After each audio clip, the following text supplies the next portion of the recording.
YCP అధినేత జగన్ అక్రమాస్తుల కేసుల్లో కీలక పరిణామం చోటు చేసుకుంది. జగన్ అక్రమాస్తుల కేసులో రోజువారీ విచారణ చేపట్టాలంటూ సిబిఐ కోర్టును తెలంగాణ హైకోర్టు ఆదేశించింది.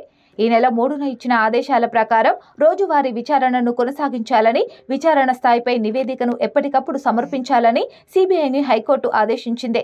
జగన్ అక్రమాస్తుల కేసుల విచారణను త్వరగా పూర్తి చేసేలా సిబిఐ కోర్టుకు ఆదేశాలివ్వాలని కోరుతూ మాజీ మంత్రి చేగొండి హరిరామ జోగయ్య గత ఏడాది హైకోర్టులో పిటిషన్ దాఖలు చేశారు. జగన్ అక్రమాస్తుల కేసు విచారణ ఉద్దేశపూర్వకంగా జాప్యం చేస్తున్నారని హరిరామ జోగయ్య తన పిటిషన్లో పేర్కొన్నారు. దీనిపై మంగళవారం విచారణ చేపట్టిన ధర్మాసనం సిబిఐ కోర్టుకు కీలక ఆదేశాలు జారీ చేసింది. హైకోర్టు గతంలో ఇచ్చిన ఆదేశాల మేరకు జగన్ అక్రమాస్తుల కేసులో దాఖలైన డిశ్చార్జి పిటిషన్లపై రోజువారీ విచారణ కొనసాగుతుంది. ఎమ్మెల్యేలు, ఎంపీలతో పాటు ప్రజాప్రతినిధులు నిందితులుగా ఉన్న కేసుల్లో విచారణ తీరు గతం కంటే మెరుగుపడినప్పటికీ సంతృప్తికరంగా లేదని హైకోర్టు అభిప్రాయపడింది. దర్యాప్తు తీరుపై వివరాలతో నివేదిక ఇవ్వాలని సిబిఐను హైకోర్టు ఆదేశించింది. గత ఆదేశాలను అమలు చేయాలని మరోసారి స్పష్టం చేస్తూ విచారణను ఆగస్టు 20కి వాయిదా వేసింది.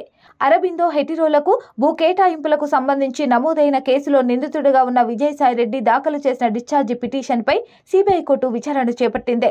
సాయిరెడ్డి తరపు న్యాయవాది జి. అశోక్ రెడ్డి వాదనలు వినిపించగా తదుపరి విచారణ బుధవారానికి వాయిదా పడింది.